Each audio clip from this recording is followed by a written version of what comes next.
Technology మనుషుల జీవితాలను సులభతరం చేస్తోంది నిజమే. కానీ అదే టెక్నాలజీ ప్రాణాల మీదకు తెస్తే ప్రస్తుతం చాలామంది ప్రతి చిన్న విషయాలను తెలుసుకోవడానికి గూగుల్, ఏఐ చాట్బాట్లను ఆశ్రయిస్తున్నారు. ఈ క్రమంలో ఓ వ్యక్తి ఆర్టిఫిషియల్ ఇంటెలిజెన్స్ చాట్బాట్ ఇచ్చిన సలహాను గుడ్డిగా పాటించి మృత్యువుతో పోరాడుతున్న ఘటన దేశ రాజధానిలో కలకలం రేపుతోంది. ఢిల్లీకి చెందిన 45 ఏళ్ల వ్యక్తి తనకు హెచ్ఐవి సోకుతుందేమో అన్న భయంతో ఒక ఏఐ చాట్బాట్ను ఆశ్రయించాడు. ఆ చాట్బాట్ అతనికి హెచ్ఐవి నిరోధక మందులైన ప్రీ ఎక్స్పోజర్ ప్రొఫిలాక్సిస్ గురించి వివరించింది. అయితే ఆ మందులు వాడే ముందు డాక్టర్ను కలవాలన్న ప్రాథమిక సూత్రాన్ని పక్కన పెట్టిన ఆ వ్యక్తి నేరుగా మెడికల్ షాపుకు వెళ్లి మందులు కొనుగోలు చేశాడు. వారం రోజుల పాటు ఆ మందులు వాడిన తర్వాత అతడి శరీరంపై ఎర్రటి పొక్కులు రావడం, శ్వాస తీసుకోవడం కష్టంగా మారింది. దాంతో కుటుంబ సభ్యులు ఆ వ్యక్తిని ఆసుపత్రికి తరలించారు. తీవ్ర అస్వస్థతతో సదరు వ్యక్తి ఐసీయూలో చికిత్స పొందుతున్నాడు.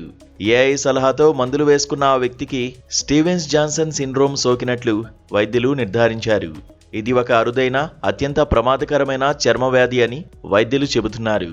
శరీరానికి పడని మందులు వాడినప్పుడు వచ్చే తీవ్రమైన అలర్జీ రియాక్షన్ అట.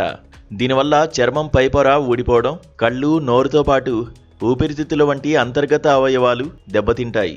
సరైన సమయంలో చికిత్స అందకపోతే ఇది ప్రాణాలకు ముప్పు కలిగిస్తుందని వైద్య నిపుణులు హెచ్చరిస్తున్నారు. ఏఐ కేవలం మందుల పేర్లను చెప్పగలదు, కానీ ఆ మందులు సదరు వ్యక్తుల శరీరానికి పడతాయో లేదో చెప్పలేదని నిపుణులు చెబుతున్నారు. అందుకే ఎలాంటి అనారోగ్య సమస్యలు ఉన్నా ముందుగా వైద్యులను సంప్రదించి ఆ తర్వాతే మెడిసిన్స్ వాడాలని సూచిస్తున్నారు. ప్రస్తుతం చాలామంది చిన్న తలనొప్పి వచ్చినా ఏఐని అడుగుతున్నారు.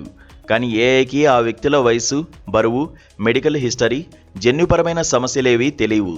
అందుకే ఏఐ ఇచ్చే మెడికల్ అడ్వైజ్ను కేవలం ప్రాథమిక సమాచారంగా మాత్రమే చూడాలని, నిర్ణయం తీసుకునే ముందు డాక్టర్ చెక్ ఉన్న ప్రిస్క్రిప్షన్ తప్పనిసరని హెచ్చరిస్తున్నారు.